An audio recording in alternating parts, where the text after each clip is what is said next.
Everyone welcome to Popses creation channel guys. আমি মেঘা আছি তোমাদের সাথে। গাইস দেখতেই পাচ্ছ সকাল সকালে উঠে এখানে নিয়ে নিয়েছিলাম দই, অ্যালোভেরা জেল আর ভিটামিন ই ক্যাপসুল। তো খুবই হেয়ার ফল হচ্ছিলো, সেই জন্য নিয়ে নিয়েছিলাম। আর এই দেখো পুজো দিতে বসে এটা কি জবা ফুল বলো তো? আমি তো জানি না, আমার দিদি আমাকে বললো নাকি এটা ঝুমকো জবা।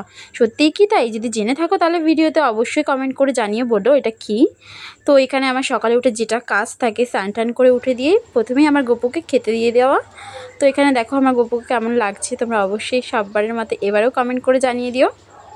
দিয়ে উঠেই আমি খেয়ে নিয়েছিলাম, আর খেয়ে দিয়ে চলে যাবো আঁকাতে। তো আমি ভিডিওটা করতে পারিনি, কন্টিনিউ স্কিপ করে গেছিলাম। তো এখানে বাড়িতে এসে দুপুরবেলা তাড়াতাড়ি করে খেয়ে দিয়ে দিদির সাথে চলো বেরিয়ে যাবো। Welcome to Popses creation channel guys. বাড়িতে কন্টিনিউ ভিডিওটা করতে পারিনি, চলো আজকে কোথায় যাচ্ছি, হাতিবাগান যাচ্ছি। তো তোমাদের সাথে আজকে ভিডিওটা শেয়ার করবো, তো দেখতে থাকো। নাম স্টেশন থেকে মেট্রোর টিকিট কেটে আমরা চলে যাবো শ্যামবাজার। আসতে পারিনি, দিদি বলছে চল বোন এখান থেকে আমি কিছু ব্লাউজ নিয়ে নিই গরমে পরার জন্য। তো এখানে দিদি সেটাই দেখছিল, ব্লাউজ কিনবে বলে। তো আমিও তার সাথে দেখছিলাম। এখানে দেখো দিদি আমাকে বলছে বোন তুই দুখানা কুর্তি পছন্দ কর। আমি তো করছি, অথচ দেখো ওই দুখানা কুর্তি যে পছন্দ করেছি দিদি আমাকেই দেবে সেটা আমি জানি না, ওটা আমাকেই দিল। তো দিদি আমাকে কিছু দিয়েছে, ওকে তো আমাকে কিছু দিতে হবে। আর এখানে ভাবলাম সোনাই এখন ছোটো, তাই সোনাইকে পয়লা বৈশাখে কিছু দিতে হবে। তো সোনাইয়ের জামা দেখছিলাম, এটা দেখো কেমন লাগছে। সোনাইয়ের জামা এটা কিনিনি কারণ ওর সাইজ অ্যাভেলেবেল ছিল না। তো এখানে দেখো উত্তর মার্কেট দিকে চলে যাচ্ছিলো, আর সেদিন খুব ফাঁকা ফাঁকা ছিল, যেহেতু সেই দিন রামনবমী ছিল। ওদের তো বললাম ফাঁকা ফাঁকা ছিল। তারপর যেই একটু সন্ধ্যা হতে না হতেই দেখো কত ভিড়। আর এখানে সোনাইয়ের জন্য আমি জামা দেখছিলাম, তাতেও আমার পছন্দ হচ্ছিল না। লাস্টে এখানে ভাবলাম অনেক ঘোরার পর খুব খিদে পেয়ে গেছিলো, দিদি বলছিলো চল বোন একটু পাপড়ি চাট খাই। তো পাপড়ি চাট খেয়ে নিয়েছিলাম। তো দেন কী কী কিনেছি তোমাদের সাথে পরে শেয়ার করব।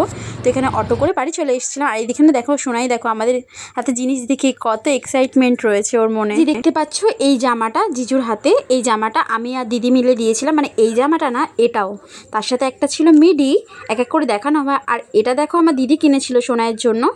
সোনাই তো ছোটো, ওর তো 4-5টা জামা এমনিই হয়ে যায়, তাই না? ছোটোদের জামা কিন্তু আমরা সবাই ভালোবাসি, দেখলেই কিনতে ইচ্ছা করে। আর এই যে হলুদ কালার জামাটা দেখতে পাচ্ছ, এটা আমার জিজু আমাকে দিয়েছিল। আর এই দেখো আয়েশের জামাটাও বার করছে, আয়েশের জন্য কী কিনেছিল।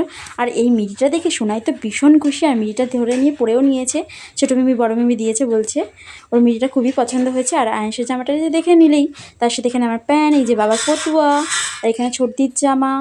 তো সব মিলে একদম দারুণ। দেখো বর্দি নিজের পছন্দ মতো একটা প্যান্ট কিনে নিয়েছিল। আর এখানে বাবা জামাটা পেয়ে এত খুশি যে খুশিতে পরেই নিয়েছে, বর্দি দিয়েছে বলে। দেখো মাও দিদিকে একটা কুর্তি কিনে দিচ্ছিলো, দিদিটা কুর্তিটা পেয়ে খুবই খুশি। তো আজকে ভিডিও ভালো লাগলে একটা লাইক কমেন্ট